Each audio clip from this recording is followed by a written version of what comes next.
saya ingin ke Pak Sugeng menjawab pertanyaan menggantung tadi. Meskipun ini semuanya adalah bukan settingan, bukan by design, terjadi secara natural. Tapi kita ingin tahu, Bapak tahu nggak apa yang dibicarakan mereka yang duduk dalam satu meja? Kira-kira apa saja? Ya sejujurnya saya tidak tahu persisnya kenapa, karena saya di pelaminan kan gitu selama prosesi beliau-beliaunya duduk dan sebagainya. Tetapi dalam satu kesempatan saya sempat istirahat dan sekali lagi saya juga mengucapkan terima kasih. Saya keliling ke seluruh meja, hampir termasuk ke meja yang diduduki oleh beliau-beliau. Ya suasananya suasana apa ya? Suasana bahas masalah tidak serius-serius dalam pengertian lantas secara khusus sebagaimana layaknya seolah-olah rapat atau tidak, semuanya membicarakan masalah-masalah ringan menurut saya. Karena saya apalagi dengan saya hadir juga, saya sekali lagi saya juga hadir di meja tersebut. Saya secara khusus mengucapkan terima kasih kepada semua tamu yang hadir. Saya seluruh keliling.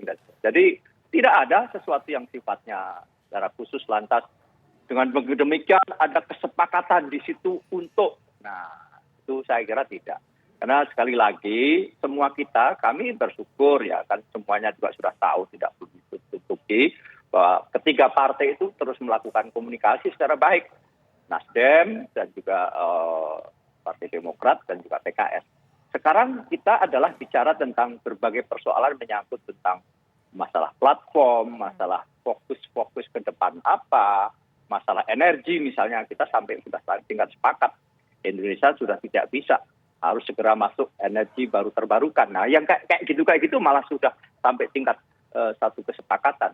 Dan betul salah satu yang kita, ini kan dalam hal apapun ada semacam proses sifatnya stimuli respon. Harus kita akui intensitas Pak Anies ini jauh lebih intens dibandingkan misalnya ini kita buka saja misalnya Pak Ganjar. Meskipun Pak Ganjar komunikasinya juga intens. Sehingga misalnya kalau diambil satu contoh, apakah kemarin lantas yang kelihatan nampak intens ya lantas Pak Anies. Demikian juga Pak Andika, kita komunikasi intens. Pak Andika juga sudah ketemu dengan kita juga khususnya karena Partai Nasdem yang mengusung, bahkan juga sudah berkunjung ke kantor DPP Nasdem. Tetapi sekali lagi kita tidak ingin menyeret Pak Andika masuk wilayah politik praktis, maka semuanya kita lakukan dengan sangat-sangat menghormati bahwa Pak Andika sekarang masih incas sebagai Panglima TNI aktif. Jadi kita tidak lantas demikian rupa kita glorifikasi dan sebagainya, tidak. Kita ingin bahwa tetap Pak Andika fokus sebagai Panglima TNI. Kita tidak ingin membawa masuk TNI ke wilayah politik praktis.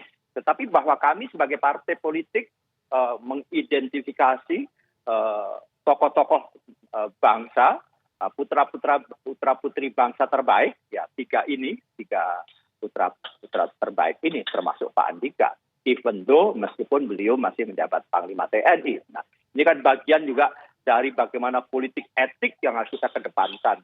Sekali lagi kita tidak.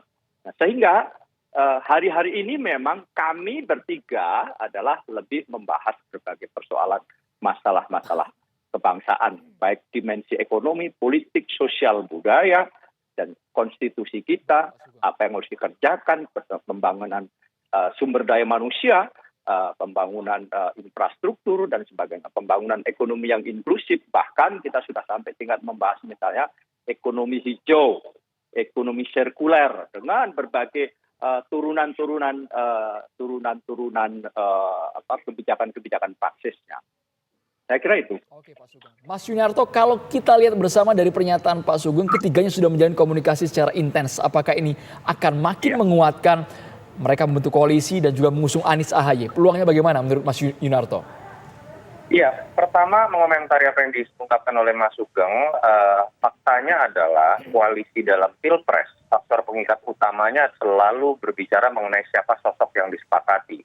Platform itu kemudian biasanya bisa dibuatlah dalam konteks bagaimana menjelaskan mengenai kesamaan sikap mendukung orang yang sama. Karena kalau kita mau bicara secara kritis, harusnya dari sisi platform dan pandangan mengenai kebijakan atau policy, tiga partai ini Nasdem berbeda seharusnya dengan PKS dengan Demokrat. Minimal dalam dua pemilu kan berbeda ya posisinya. Termasuk misalnya dalam contoh aktual terakhir lah.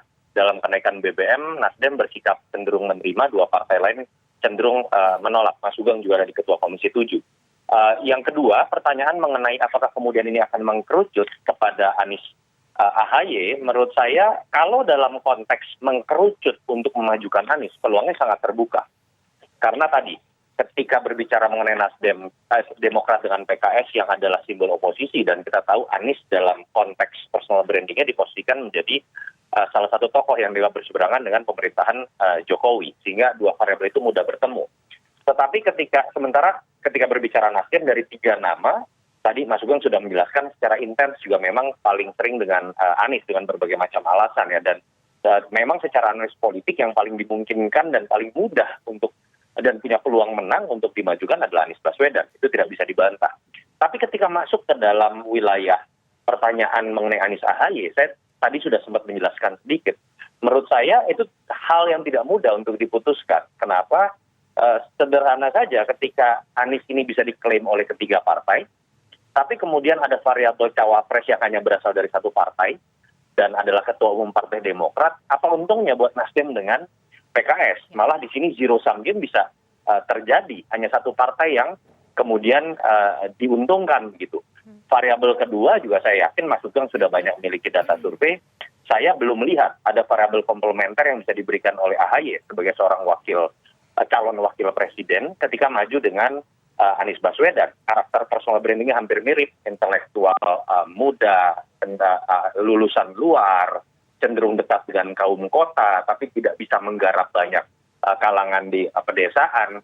Lalu kemudian dari segi geografi pun Mas Anies itu membutuhkan sosok yang kuat di Jawa Timur atau di Jawa Tengah, dan setahu saya Mas AHY belum memiliki kemampuan elektoral yang bisa menjadi variabel komplementer memenuhi kelemahan yang ada dari Mas Anies. Jadi menurut saya jawaban saya adalah kalau menuju dan mengkerucut pada deklarasi atau koalisi untuk mendukung Anies itu sangat terbuka. Tinggal bagaimana kemudian pertanyaan dari Partai Nasdem yang adalah partai pendukung koalisi Jokowi. Tapi kalau menuju Anies AHY, menurut saya sesuatu yang sulit untuk diputuskan dalam waktu dekat, bahkan cenderung menurut saya akan ditolak oleh Nasdem dan PKS kalau kita mau berspekulasi dengan hitung-hitungan politik. Baik, terima kasih Mas Yunarto Wijaya. Kemudian terima kasih juga Pak Sugeng sudah bergabung bersama kami di program Kabar Petang. Selamat petang semuanya. Selamat petang.